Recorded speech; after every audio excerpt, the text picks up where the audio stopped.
Alright.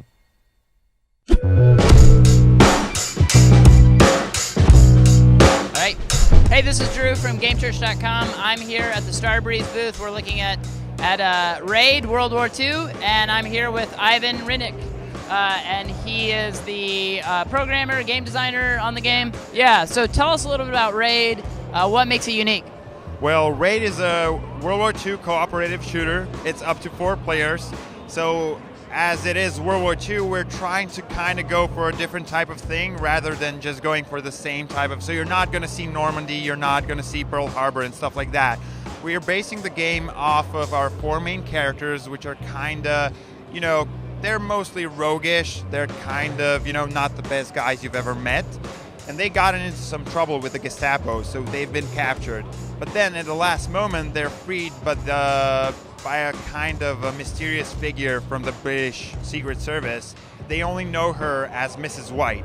And she gives them the dirty dozen kind of deal where she's like, okay, we'll get you guys home. We'll get your records cleaned up. However, we kind of need you to do some stuff for us first. So while they're at it, they haven't changed. So they're still those kind of bad guys. So they're thinking, okay, if we're going to do this for them, if we have to do this, why not try to line up our pockets while we're doing it? So you have some missions where you're really working with them, and then you have some missions where the gang is really out for themselves. So it's really mostly this Black Ops types of missions where you're trying to destabilize the Third Reich from within.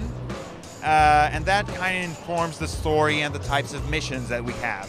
Gameplay-wise, it's an arcade shooter. It's not trying to be, super realistic. It's not your Arma or your war simulator. It's mostly, supposed to be something you play with your friends when you really just want to kick back and have some good fun. That's kind of what informs everything else. That's at the top of our priority list at all times. If it doesn't inform the gameplay, if it doesn't, make the gameplay better, it's not going in. So in terms of special gameplay stuff, we are basing the core gameplay on a class system. So with the 4 characters come 4 classes. They're not tied to the characters. You can mix and match the character and the class. But the class kind of determines what you're good at, what you're going to get better at, and what your kind of role in the whole team is. Also, each one of the classes has their own special ability that we call a war cry. So if you do your role right, you're going to fill up a war cry meter, and once it's filled up, you can use a special ability. It's like a timed ability, so for a short while, you're able to do stuff that you normally can't do. So for example, let's say you're the demolitions class. If you use explosives, which you're good at, then you use up your war cry meter, you fill it up.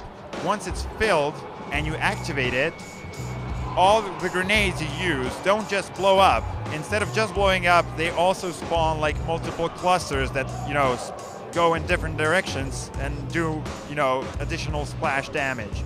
So that's the kind of gameplay we're kind of going for. We're trying to, bring in more arcadey moment gameplay. And that's kind of also what's informing the tone of the game. It's not taking itself too seriously. It's not supposed to be this big dramatic story. It's more tonally in line with stuff like, let's say, Inglourious Bastards, more Kelly's Heroes, think the Dirty Dozen type of deal in game. If we're talking games, then maybe Battlefield Bad Company, that type of vibe we're going for. And that's, it still has to mesh well with the gameplay. So we're not trying to do a single story, so a linear type of campaign where, you go from point A to point B and it's one and done, you're done, and then, you can only play through it if you want to. But it's not open world. It's not like, Far Cry or whatever, where you just get an open world and do a bunch of stuff. Good. And last question we like to ask game developers is, why do you make games? What drives you to make games? Well, this is one of the better examples. It's kind of gratifying to see people having fun. It's kind of incredible to have this kind of response, to have players playing it, and you get cooped up and work on the thing for so long that you kind of lose sight of if it's good, if it's bad, does it work? And then you get here, and the players are just so incredible. That they see the game, they see what you're trying to do, and that in and of itself is like, I don't know, it's gratifying enough. So I think that's the thing why we are doing it. Great. Well, thanks so much for showing us the game, Ivan.